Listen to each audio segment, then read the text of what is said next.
Hello guys, welcome to my new blog. তো আমরা যাচ্ছিলাম গয়াতে। তো আমরা এখন ট্রেনে বসে আছি।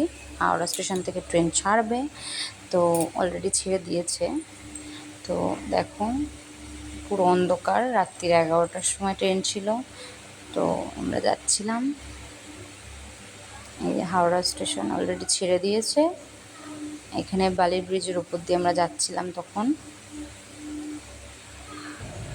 দেখো, আমি আপারে ছিলাম, তো আমি ওপরে চলে গেছিলাম অলরেডি।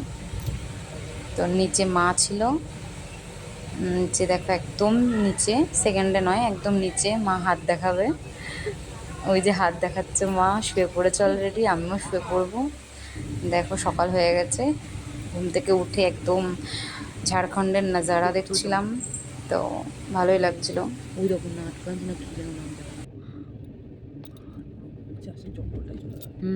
আরো আছে। এই দেখো ভর্তি জঙ্গল, জঙ্গল পাহাড়ের উপরে জঙ্গল, জঙ্গলি গাছ, দেখো জঙ্গল, দেখো পুরো ভর্তি। পুরো কানটা কিন্তু হ্যাঁ অনেকটা নিচু, কিন্তু এটা অনেক নিচু। যখন মানুষ গেলে আর খুঁজে পায়, সেগুলোও খুঁজে পাবে না। দেখেছো উঁচু উঁচু পাহাড়টা, দেখো একবার কত উপরে। আমরা নিচে রয়েছি কতটা, উপরে কতটা পাহাড় রয়েছে। আমরা তো আরো দূরে দূরে অনেক পাহাড় দেখেছি যাওয়ার সময়। এতে এই পাথরগুলো এই টানেলের মধ্যে দিয়ে যাচ্ছে, টানেলের মধ্যে ভালো সময় ভিডিওটা করেছে, টানেলের মধ্যে দিয়ে যাচ্ছে, টানেল লাইট দেওয়া, পাহাড়ের তলা দিয়ে, হ্যাঁ পাথর কেটে টানেল করা হয়। যে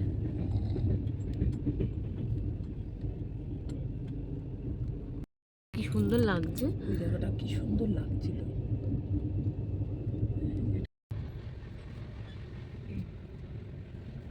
দেখো গাইজ, আমরা অনেকটাই পৌঁছে গেছি অলরেডি।